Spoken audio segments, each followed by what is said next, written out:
담장너머 교회 저녁 사경입니다. 창세기 5장, 창세기 5장이고 주제는 아담의 계보입니다.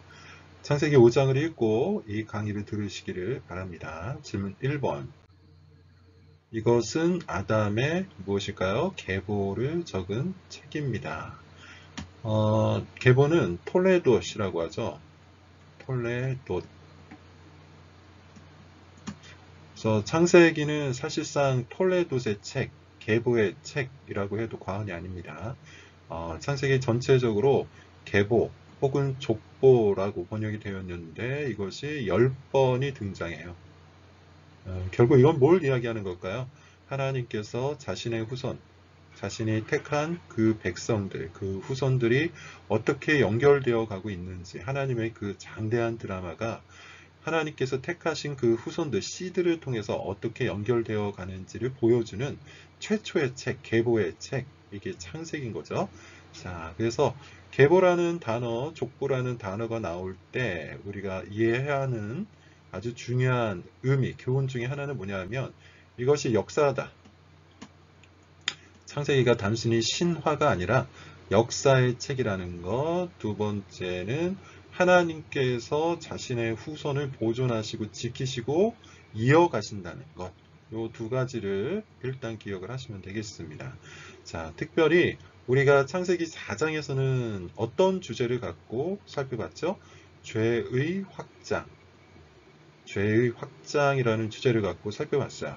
그래서 가인의 후손들이 어떤 방식으로 타락해 가고 있는지를 보았고, 라멕이라는 인물을 통해서 그 죄의 결정체까지 우리가 확인을 했었죠. 그 내용만 보면 하나님의 계획이 실패한 것처럼 보입니다. 하나님께서 자신의 나라를 세우시고 자신의 백성을 세우시고 자신의 약속을 갖고 자신의 후손들, 아담의 후손들을 통해서 이어가시는 그 모든 하나님의 드라마가 실패한 것처럼 느껴져요. 그러나 그렇지 않죠. 하나님께서는 다시 그 계획을 이어가십니다. 그것이 5장 1절에 나오는 아담의 계보라는 말의 의미예요. 자, 질문 2번. 아담은 130세에 자기의 모양, 곧 자기의 무엇입니까? 형상과 같은 아들을 낳아 이름을 셋이라 하였습니다. 자, 여기서 중요한 표현은 형상입니다. 형상. 이 표현을 여러분 기억하시겠지만 창세기에서 하나님께서 아담을 창조하실 때 사용하신 표현이죠. 하나님께서 자기 모양, 자기 형상대로 사람을 지으실 때 이렇게 표현을 하잖아요. 따라서 지금 이 표현은 의도적 표현이라는 것을 우리가 알 수가 있는데 왜 굳이 이와 같은 표현, 형상이라는 표현을 썼을까요? 그것은 이런 뜻입니다. 인간의 부패에도 불구하고, 인간이 부패하고 타락하고 죄를 지었음에도 불구하고 그 형상이 파괴되지 않았다. 아담이 쫓겨나죠. 불순종의 죄를 짓고 에덴에서 쫓겨나요. 우리가 그것만 보더라도 이미 죄가 그의 인성, 그의 인격, 그의 존재를 오염시키고 있다는 것을 알 수가 있습니다. 그리고 가인의 죄와 또 라멕 등 가인의 후손들이 지은 그 죄악들을 들여다보면 사람들 안에는 이제 하나님의 형상이 없나? 라고 생각할 수 있는데 그렇지 않다는 거예요. 비록 불순종에서 에덴에서 쫓겨난 아담이라 할지라도 여전히 그 하나님의 형상을 가지고 있고요. 그 형상을 어떻게 하고 있습니까? 이어주고 있는 거죠. 자기의 자녀 셋에게 그 형상을 이어주는 거예요. 따라서 이 세상 가운데는 여전히 모든 사람들 가운데 하나님의 무엇이 남아있다? 하나님의 형상이 남아있어요. 자, 제가 일부러 파괴라는 단어를 썼는데 하나님의 형상이 온전하게 완벽하게 남아있는 건 아니죠. 보통 이런 말을 씁니다. 오염되어 있다. 하나님의 형상이 오염됐어요. 그러나 그 형상 자체가 파괴되거나 사라지거나 제거된 건 아닙니다. 예컨대 하나님의 형상을 말할 때 여러 가지 것들을 이야기하는데 가장 기본적인 게 뭐라 그랬죠? 인격, 그리고 인격에는 지성, 감정, 그리고 의지가 있습니다. 인간이 부패하고 죄를 지었다고 해서 지성이 사라졌나요? 지성이 사라지지 않았죠. 감정이 사라졌나요? 아니죠. 의지가 사라지지 않았습니다. 여전히 지성도 감정도 의지도 있는 사람은 인격적 존재예요. 그런 의미에서 하나님의 형상은 파괴되지 않았습니다. 단 오염이 되었어요. 그래서 원래 사람은 지성을 통해서 하나님을 바르게 알아야 되는데 그러지 못하죠. 오염되었기 때문에 지성을 통해서 하나님을 탐구하지 못합니다. 또 원래 사람은 감정을 통해서 하나님을 좋아하고 하나님을 높이고 하나님께 찬양을 드려야 되는데 그러지 못해요. 오히려 이 감정이 타락해서 철저히 자아 중심이죠. 의지, 원래 사람의 그 의지는 하나님의 말씀에 순종해야 되는데 순종하기는커녕 어떻게 합니까? 하나님께 반역하는 반역적 의지를 가지고 있어요. 이와 같이 하나님의 형상이 그대로 남겨져 있기에 사람은 지성적, 감정적, 의지적 존재, 인격적 존재입니다. 그러나 오염되어 있기 때문에 그 기능을 제대로 발휘하지 못하는 겁니다. 자, 이번의 내용을 통해서 하나님의 형상이 인간 가운데 어떤 식으로 남겨져 있는지를 볼 필요가 있죠. 자, 한 번 더 말씀을 드리면 예수 그리스도를 믿는 자들에게는 이제 그리스도의 형상이 그 안에 들어오므로 지성이 회복되고 감정이 회복되고 의지가 회복됩니다. 자, 그 이야기는 나중에. 질문 3번입니다. 에녹은 65세에 무드셀라를 낳습니다. 그리고 몇 년? 300년. 300년을 하나님과 동행을 하죠. 그리고 하나님이 그를 데려가신다. 이 표현이 중요해요. 데려가신다. 65세에 무드셀라를 낳았고 300년을 하나님과 동행하다가 하나님이 그를 데려가셨으니 몇 년까지 산 거죠? 365년을 산 겁니다.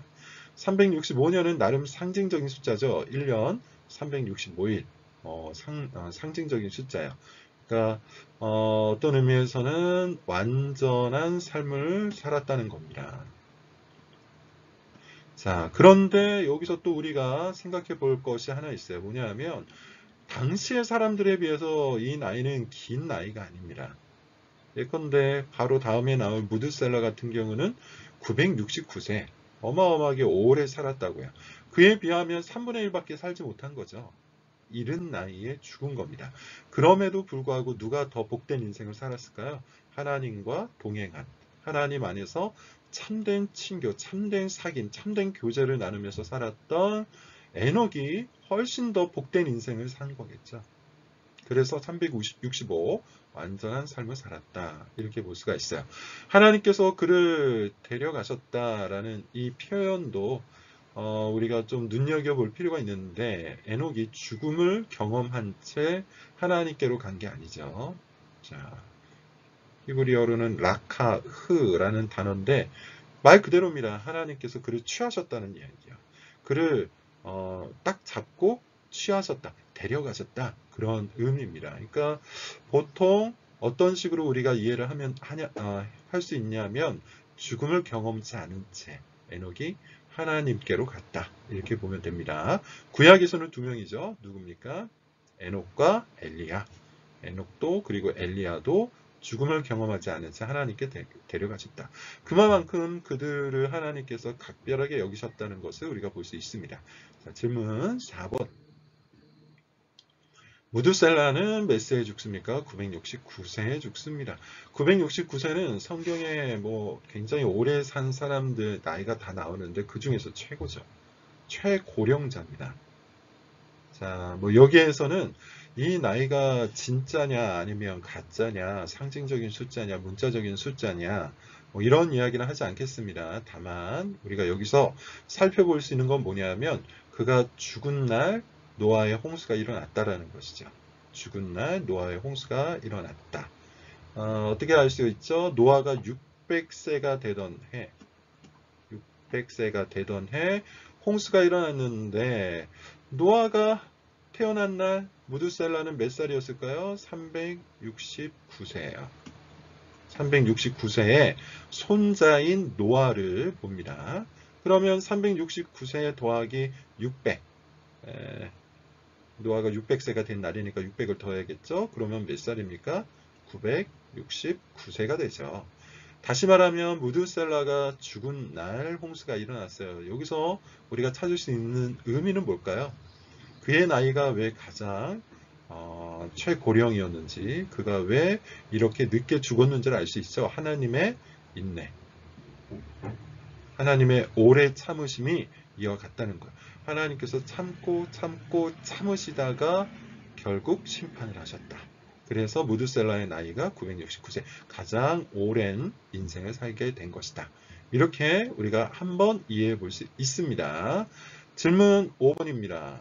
노아라는 이름의 뜻이 뭘까요? 노아라는 이름은 어떤 의미이고 아버지가 그렇게 지었을 텐데 이유가 뭘까요? 성경에 보면 이렇게 나옵니다. 안위는 안식이란 뜻이에요. 안식, 플러스 위로라고도 할 수 있겠죠. 노아라는 이름의 뜻은 안식과 위로라는 뜻입니다. 왜 아버지께서, 노아의 아버지는 라멕인데 왜 그의 아버지가 이와 같이 지었냐면 여호와께서 땅을 저주하심으로 수고롭게 일하는 우리를 이 아들이 아니하리라. 다시 말하면 아마도 그의 아버지, 그의 조상들은 땅을 경작하면서 굉장히 힘들었던 것 같아요. 그리고 이 땅의 저주가 죄악된 인간들에게 주신 하나님의 저주, 심판, 형벌이라는 것을 알았던 것 같죠? 그러므로 이 고생스러운 우리의 인생 가운데 노아가 안식과 위로를 주리라. 이런 희망 섞인 이름을 적은 겁니다. 여기서 우리가 볼 수 있는 게 뭘까요? 저주를 대하는 자세인데 가인의 후손과 셋의 후손이죠. 가인도 그렇고 그리고 아담도 그렇고 어떻습니까? 저주를 받았죠. 아담은 범죄함으로 인해서 땅의 저주를 받아요. 가인도 마찬가지요. 아우를, 동생을 죽임으로 인해서 땅의 저주를 받습니다. 그리고 유리하는 자가 됩니다. 그런데 가인은 이 저주, 하나님의 저주를 어떻게 대합니까?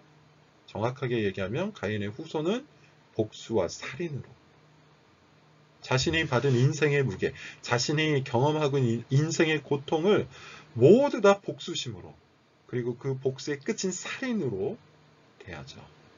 반면 셋의 후손, 아담의 후손 노아는 어떻게 합니까? 안식과 위로로 하나님께서 주신 그 모든 저주를 대합니다. 실제로 노아는 홍수가 끝난 다음에 뭘 합니까? 포도원을 운영을 하면서 땅의 저주를 이겨내죠. 그렇게 노아는 자기의 이름을 따라 안식을 이 땅 가운데 주는 자가 됩니다. 자, 질문 6번. 6번, 7번은 어렵지 않습니다. 아담의 7대 손은 에녹이고 7번 아담의 10대 손은 노아입니다. 자, 요 질문을 넣은 이유는 7이라는 숫자, 10이라는 숫자가 톨레도, 계보, 족보에서 중요하다는 겁니다. 그래서 7대 손은 보통 그 계보에서 매우 중요한 역할을 감당한 사람을 이야기하고요. 10대 손도 비슷합니다. 중요한 역할을 감당한 사람을 10대 손으로 놓습니다. 이게 인위적으로 그렇게 만든 것일 수도 있고 아니면 문자적인 의미일 수도 있는데 자, 그것은 둘째 문제고 인위적이든 문자적이든 그와 상관없이 우리가 족보를 대할 때 7번째 자손이 누구냐, 10번째 자손이 누구냐 살펴볼 필요가 있습니다. 중요 인물이에요.